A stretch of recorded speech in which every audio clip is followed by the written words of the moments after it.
If you've ever wondered what it's like to be a rock band groupie, this is for you. We've got an exclusive inside look at 25 of the worst experiences these groupies have faced. Number 25, the Spaghetti Incident. Let's kick things off with a truly shocking story from the life of Nikki Sixx and Tommy Lee of Motley Crue. The story goes like this. Nikki Sixx and Tommy Lee made a bet to see who could go the longest without showering and still manage to get lucky with a groupie. 2 months into the bet, Nikki brought back a groupie to his lair. The night started off as steamy as you might imagine, but then it took a shocking turn. Midway through their encounter, the groupie began choking, and, in a truly unfortunate turn of events, ended up vomiting all over Nikki's... well, you get the idea. Here's where it gets truly disgusting. As it turns out, she had enjoyed a plate of spaghetti earlier that day, so when she spat her vomit, it spewed forth not just any vomit. It was half-digested spaghetti. To make things even worse, it got stuck in Nikki Sixx's hair. Number 24. Fishtails. Our next story takes us to a Led Zeppelin escapade that unfolded at a hotel on Puget Sound near Seattle. This hotel wasn't your ordinary establishment. It was right on the water, and guests could even fish directly from their room windows. One day, one of the band members tried their hand at fishing and successfully caught some mud sharks. Later that night, a groupie found her way into the band's hotel room, and things got pretty wild. Everyone started mingling, and, well, things got rather intimate. Apparently, the groupie had a particular preference. She liked being tied up. The band, ever the accommodating hosts, decided to oblige her and tie her to the bed. But here's where things take a truly bizarre and unspeakable turn. Someone decided to introduce one of the mud sharks into the scenario and started using it to touch the girl and using it in ways we can't even describe. Number 23. Leaving groupies behind. Fast forward to the 2000s and a whole new rock band experience. The band had just stopped somewhere in upstate New York, and two rather persistent girls were desperately trying to hook up with someone, anyone. Now, let's be clear. These two girls weren't exactly what you'd call supermodels, but they kept trying and flirting with everyone until finally, two young guys from one of the bands caved in. The girls convinced them that they could all go back to their place and then catch the train to the band's next show in the morning. Morning came, and the guys realized that they needed to catch the train to make it to the next show on time. However, the girls had a shocking surprise for them. There was no train. The guys were now stuck at the girls' house. The girls told them that there was no train and that they had to get out of their house. Desperate times call for desperate measures, and they ended up taking a costly taxi ride all the way to Connecticut, setting them back around $500 US. Number 22. Getting adopted.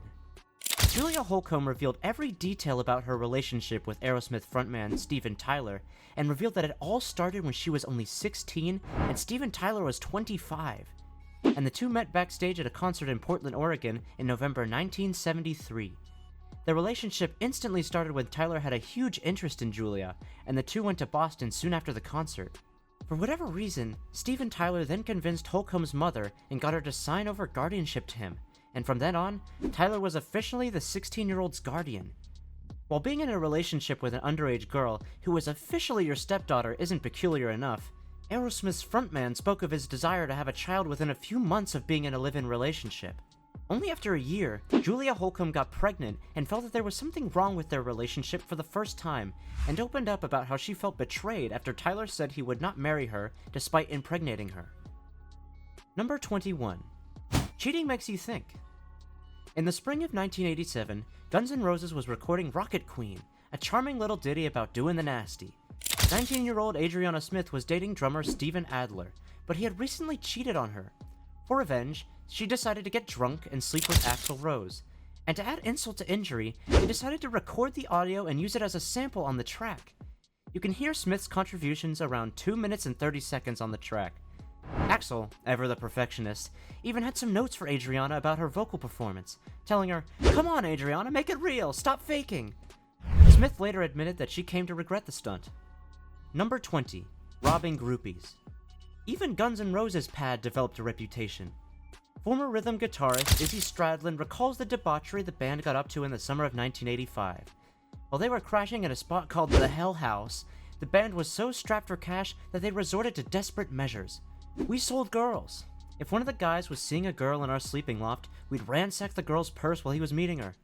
Yes, you heard that correctly. Number 19. Baby groupie. Sable Starr and Lori Lightning are the most prominent ones. Lori Lightning was as young as 12 when Jimmy Page from Led Zeppelin went to her mom and persuaded him to let her take her daughter on tour. Like, it's so disturbing. She has written about it and has no hard feelings towards him and tells everyone it was a different time. But no 12-year-old can give consent. David Bowie was also with her. Sable Starr was 14 when she started. Penny Lane in Almost Famous is based on her. Number 18. Meeting David Bowie. In her teens, Lori Maddox, often spelled Maddox, was a young model who became notorious as a groupie on Los Angeles' Sunset Strip nightclub scene. Raised by a single working mother with little time to care for Maddox, she formed a close relationship with Sable Starr, and together they partied with nearly every major rock star who came through LA. Among those rock stars was none other than David Bowie. Maddox's encounters with Bowie are somewhat unsettling. At just 14 years old, she first met Bowie when he invited her up to his hotel room. At the time, Bowie was in his mid-20s. Frightened by the proposition, Maddox declined. However, 5 months later, Bowie approached her again, and this time, she and Starr went into his room. Number 17. Groupie the Movie. The Marilyn Manson who emerges from the cuttings she reads is a confusing, hard-to-pin-down figure. On the one hand, he's an American icon, a heavy metal rock and roll star who sold more than 50 million albums. On the other, he's a middle-aged man who still hasn't got over his goth stage.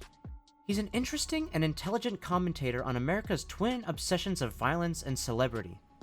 He was born Brian Warner. His name is a blend of Marilyn Monroe and the serial killer Charles Manson. And yet, he's also prone to writing the kinds of songs that you might expect from a narcissistic teenager with antisocial behavioral issues. Groupie is a partially lost 1996 short film created by Marilyn Manson. In 1996, Manson hosted a house party during which he intended to create a short film. He informed his guests that a woman would be arriving and that he would be filming her.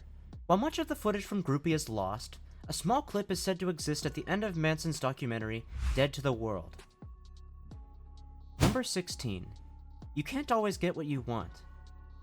Lori Maddox, a teen model who's appeared in several magazines, including the popular Star magazine of the time, garnered a lot of attention due to her petite frame, large brown eyes, and a cascade of chestnut curls. She became the object of affection for many admirers, but it was the encounter with Jimmy Page, the legendary guitarist of Led Zeppelin, that would change her life. At the time, Page was still dating Miss Pamela of the GTOs, later known as Pamela DeBar. However, when Page was in Los Angeles in 1972 as part of Led Zeppelin's tour, he pursued a relationship with Lori Maddox. Despite his ongoing involvement with Pamela, in essence, Pamela was being cheated on by a 14-year-old Page. Number 15. Double Life. Since there are a lot of mentions of inappropriate age gaps, I learned recently of Prince's wife Maite. She was 16 when they met. He adopted her when she was 17. She lived with him. They claim nothing happened until she was 18. They had a child that died shortly after it was born. Prince went on Oprah and pretended the baby was still alive. It sounds so weird. When Garcia was 16, she and her family were visiting Spain and decided to see Prince in concert. Her parents encouraged her to send Prince a tape of herself belly dancing, but she resisted. 2 weeks later, the musician played a venue near where she lived in Germany, and Garcia's mom slipped a tape of her daughter's routines to one of his backup dancers. 5 minutes later, I met him, Garcia said in a video for VH1's Hollywood X's. They remained friends for the next 2 years at a distance, exchanging letters and videos. Maybe we could fly away to Jupiter, I heard the food is good there. And then Prince invited her to join his team. Prince himself recalled the moment he first saw Maite Garcia, saying, "That's my future wife."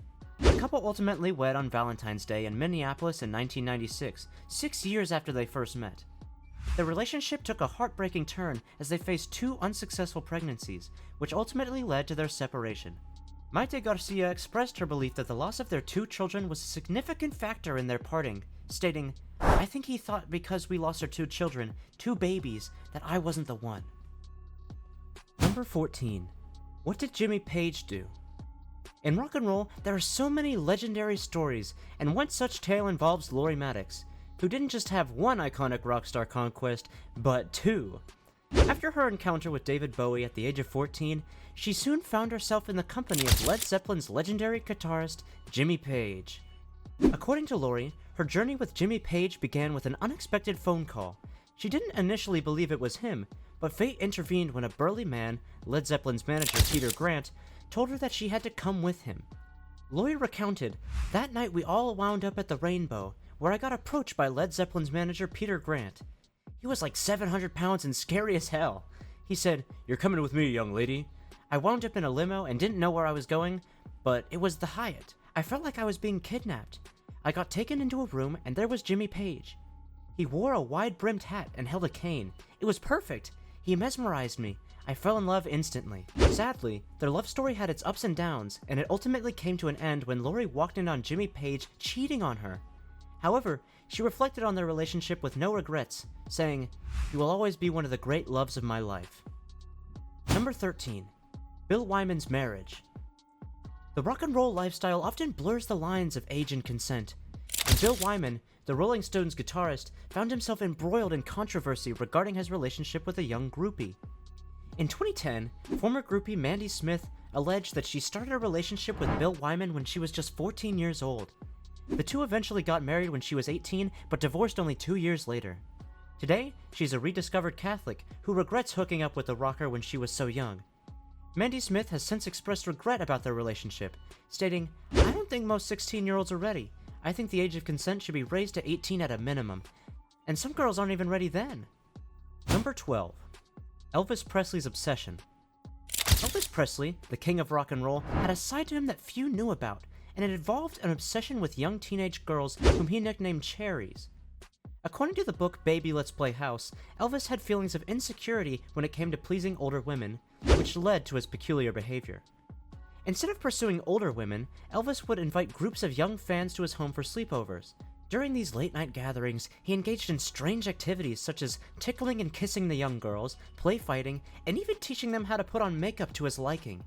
These actions raised questions about his relationships with young fans and the boundaries he crossed. Elvis Presley would later meet Priscilla Presley when she was only 14 years old, and they would go on to marry, marking the beginning of a significant chapter in his life. Number 11. Don Henley's mistake.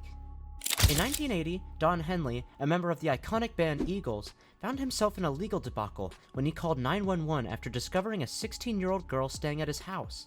Another 15-year-old girl was also present, and the situation took a troubling turn. While Don maintained that he had not engaged in any illicit activities with these women, he faced legal consequences for his actions. Ultimately, Don Henley was fined $2,000 and given a 2-year probation. In a later interview, he expressed remorse for his role in the situation, admitting, "I took complete blame for everything. I was stupid. I could have flushed everything down the toilet. I didn't want this girl dying in my house." Number 10. Marvin Gay left his wife for her. Marvin Gay had a tumultuous romantic life. While estranged from his wife, Anna Gordy, he became involved with Jan Gay, who was significantly younger than him. Their relationship had a rocky start, with Marvin reportedly bribing a waiter to serve Jan an apricot sour on their first date.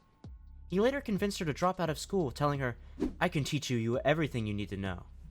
However, their connection took a turn after they married and Jan gave birth to their first child. Marvin started complaining to her about her stretch marks and saggy breasts. "I was barely 22, she wrote in her book, yet was convinced that I had lost my youth forever. Number 9. The tragic story of Courtney Love. The world of rock music has seen its share of heartbreak and tragedy, and one story that continues to capture headlines is the passing of Kurt Cobain. The FBI recently made Kurt's case files available online in an effort to address the ongoing rumors surrounding the rock star's death. One of the most controversial figures in this story is Courtney Love, often blamed for Kurt Cobain's demise. Some claim that she harmed him, while others argue that she encouraged his destructive habits. However, none of these claims have been definitively verified. It appears that their tumultuous relationship was a result of their mutual actions, with both individuals contributing to their challenging circumstances. While there are supporters of this claim among Kurt Cobain's fans, there are also millions who vehemently disagree. Their relationship was characterized by intense ups and downs, with Courtney's fame on the rise while Kurt struggled to maintain his own. Although some argue that Courtney didn't do enough to help Kurt get clean, there are instances that suggest that she tried to intervene. One such moment was portrayed in the Kurt Cobain biopic Montage of Heck. Kurt abruptly left his daughter's birthday party, and Courtney implored him to return, concerned that their daughter shouldn't witness his behavior. Kurt responded that he was tired, reflecting the depths of his struggles. While their relationship was undeniably intense and fraught with challenges, many fans of both Courtney Love and Kurt Cobain contend that it's unfair to place sole blame on the surviving party. Courtney Love has opened up about her profound sadness and heartbreak following Kurt's death, and it took her many years to regain her footing after the tragic loss. Number 8. Ted and Peel. Ted Nugent has been drawing attention with not only his musical talent, but also with his controversial ideas and statements about the environment, politics, Democrats, and almost every aspect of life. He is a strong supporter of the Republican Party and is targeting the opponent party in every interview he gives. Along with his controversial statements, Nugent was also targeted by many people and called him out after 2 women revealed that they were with Nugent when they were underage girls. Even though Nugent said he didn't have a relationship with any child, Courtney Love also unveiled that she was with Ted Nugent when she was at the age of 12. These allegations towards Nugent started when he met a 17-year-old Hawaiian girl named Pele Masa. Ted Nugent was 30 and Pele Masa was 17 years old when they first met and became lovers in 1978.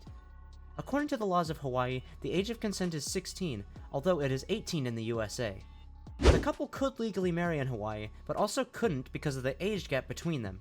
However, this intimacy between a man and a child didn't end either, and Nugent adopted the girl as her legal guardian with the permission of her parents.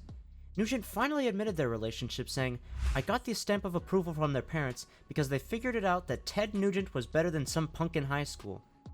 Masa said in the same interview that, "I was underage, and even back in the wild 70s, it wasn't a terribly appropriate situation in most people's eyes, and now it would be criminal." Masa also defined their relationship as very deep and intimate, while calling Nugent a very gentle and romantic person that every woman wanted to be with. Nugent defended himself against the accusation of child abuse, saying that he got the approval of her parents, and he was a better boyfriend. Therefore, Nugent admitted his relationship with an underage girl named Pele Masa and even became her legal guardian during his appearance on the special episode of VH1's Behind the Music, although he had denied the accusations for many years. Even though it's not related to the Groupies, I wanted to share this funny story with you. Number 7. Cathay Smith's accident.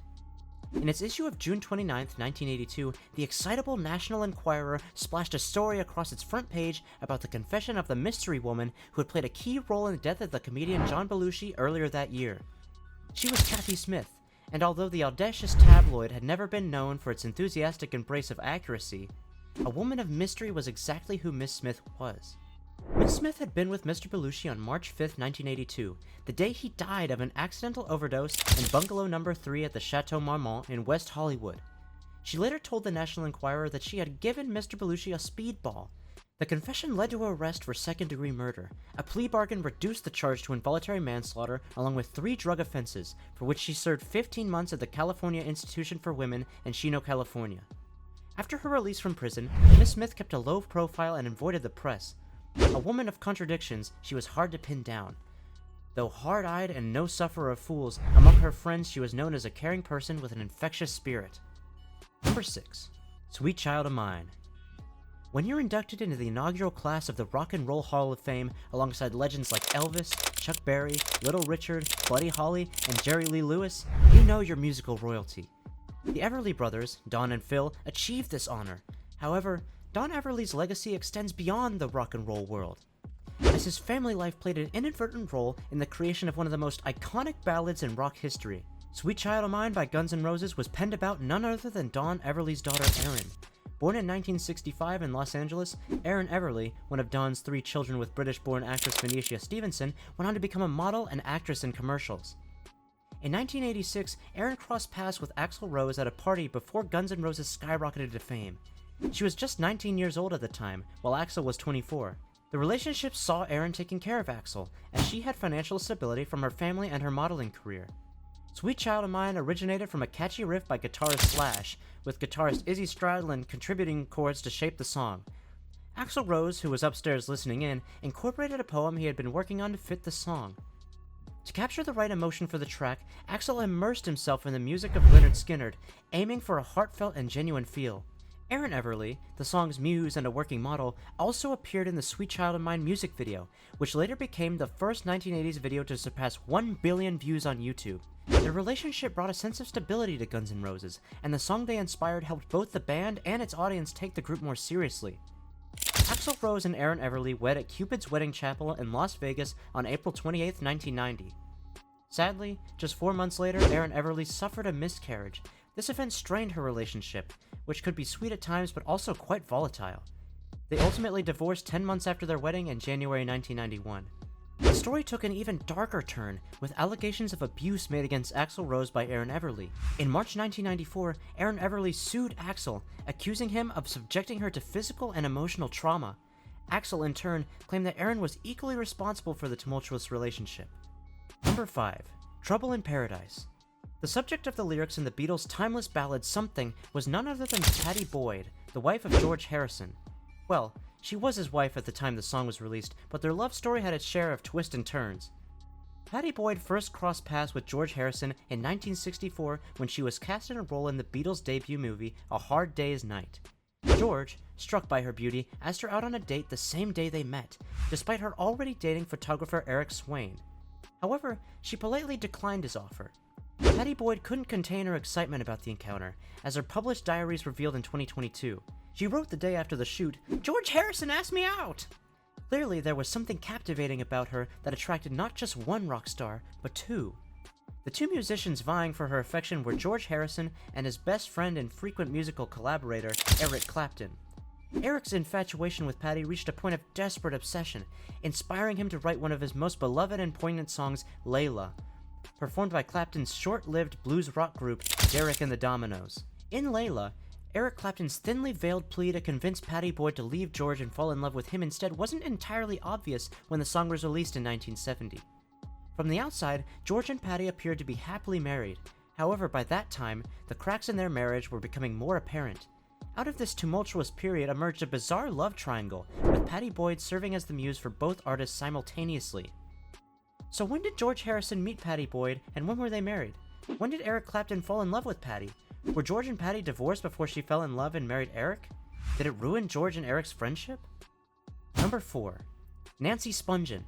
Sid Vicious and Nancy Spungen's tortured relationship imploded, and neither lived to tell their story, but they still became the poster couple for balls of the walls love.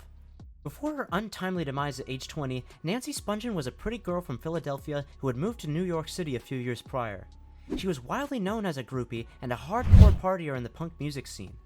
She was blatantly honest about it. She brought stuff for the bands, said photographer Eileen Polk, who knew Spungen in the 1970s. As Polk remembered, in order to be a groupie, you had to be tall and skinny and have fashionable clothes, and then here comes Nancy. She's not trying to be cute or charming. She wasn't telling people she was a model or a dancer. She had mousy brown hair and she was a bit overweight. Eventually, Nancy Spungen's paths crossed with Sid Vicious. She then shared a tumultuous relationship with the punk rocker in the months leading up to her violent death, which some believe Vicious was responsible for. In August 1978, Sid Vicious and Nancy Spungen moved into the Chelsea Hotel. This hotel was famous among artists and musicians. Figures like Bob Dylan, Janis Joplin, Iggy Pop, and Jimi Hendrix had all called it home at one point, along with painters like Jackson Pollock and Andy Warhol. According to the New York Magazine, the hotel was the couple's hideaway for 2 months. It was a place for them to get high and escape from the world, which they did for days and sometimes even weeks at a time. Friends of the couple were worried, fearing that their habits would eventually get the best of them. Then, in the early hours of October 12, 1978, they did. In 2021, it was Travis Barker and Courtney Kardashian who, in case you didn't get the memo, are ravenously hot for each other, till death do us part, read Courtney's caption, the Poosh founder sporting a platinum blonde wig and a mesh top. Travis doing the vicious squint, a cigarette dangling from his mouth. And last year, Machine Gun Kelly released a song called Sid and Nancy, inspired by his devotion to fiancée Megan Fox, containing the lyrics, "Once we met, I cannot love someone again, cut my chest, gave you my heart and soul." The psychology behind Sid and Nancy becoming the poster couple for these very dire sentiments is of course fascinating and probably pretty alarming, but that doesn't change the fact that their aura has endured for more than 40 years. Number 3. The Real Penny Lane. When they first meet at a Black Sabbath show, Penny tells William that she and the other girls aren't groupies. They don't meet with musicians, but are simply there for the music. However, she does sleep with guitarist Russell Hammond and gets caught in the most misogynistic aspects of the culture as depicted, where she ends up being traded for $50 and a case of beer. Anyway, Cameron Crowe's Almost Famous is celebrating its 20th anniversary this month, but not everyone is head over heels in love with this coming-of-age classic. Rock and roll groupie Pamela Des Barres was one of Kate Hudson's biggest inspirations for Penny Lane, along with fellow groupie Penny Lane Trumbull and singer Bebe Buell. Hudson would earn an Oscar nomination for Penny Lane, but Almost Famous mostly remains a point of contention for the woman who inspired the actress's portrayal. In an interview with Vulture, DeBar says she was actually dumbstruck when she first saw the film considering how much Penny Lane resembled her. That character was basically more me than Bebe Buell or Penny Trumbull. She looked way more like me, Barr says, noting her issue was with Crow never consulting her about the project. Barr says Penny Lane was stolen and ripped off from her, considering Hudson told her that she read her book I'm With the Band for research and hung up photos of DeBar in her dressing room. Number 2. It'll Follow You for Life. Groupies were mostly young when they had started following bands, so what happens if you immortalize their innocence? That's for Cynthia Albritton to know, or Cynthia Plastercaster. For those who may be unfamiliar with the song, Plastercaster is a track from Kiss's 1977 album titled Love Gun. It's a sultry, almost sinister tune that tells you the story of Cynthia Plastercaster, a woman who gained notoriety in the late 60s for creating plaster molds of rock stars' genitalia. But beyond just being a song about a bizarre fetish, Plastercaster is loaded with meaning and symbolism that offers a deeper understanding of what Kiss was really all about. To understand the meaning behind the song, it's important to first delve into its origins. The real-life Cynthia Plastercaster, whose full name is Cynthia Albritton, was a young artist living in Chicago in the late 60s. She became fascinated with the idea of capturing the physical essence of the rock stars who were taking the world by storm at the time, and started making plaster casts of their most intimate body parts. While this may seem like a bizarre and voyeuristic activity to some, Cynthia saw it as a form of art, a way of immortalizing the people she admired and preserving a piece of them forever.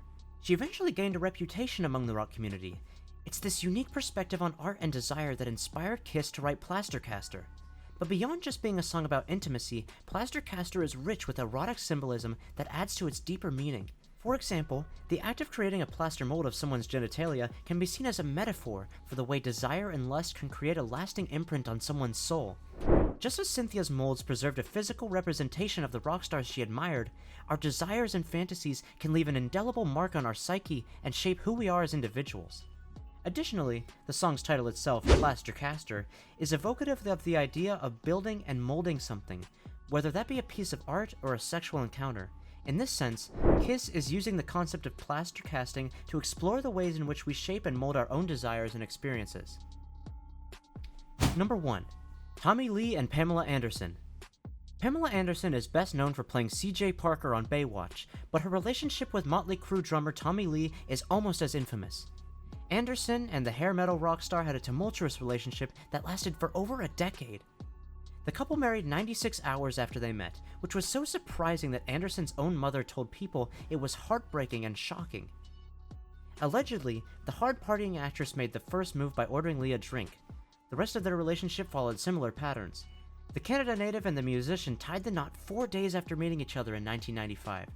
The pair share sons Brandon, 26, and Dylan, 25. Despite the couple being head over heels for each other at the time, one event changed everything: their stolen tape. It ruined lives, starting with our relationship, and it's unforgivable that people still to this day still think that they can profit from such a terrible experience, let alone a crime, Anderson wrote in her memorial excerpted by People. In 1996, Rand Gauthier, a disgruntled former employee of the couple, broke into their home and stole the vault containing the tape after Lee fired him. The tape caused a media frenzy when it was leaked and distributed widely on the internet. The Blonde and Blonder star confessed that she's never seen it to this day. And there you have it, guys, the 25 worst experiences as a rock band groupie. If you enjoyed this video, don't forget to hit that like button and subscribe for more fascinating videos. Have you ever had a wild experience with a rock star or a groupie? Share your stories in the comments below, and let's keep the conversation going. Thanks for watching.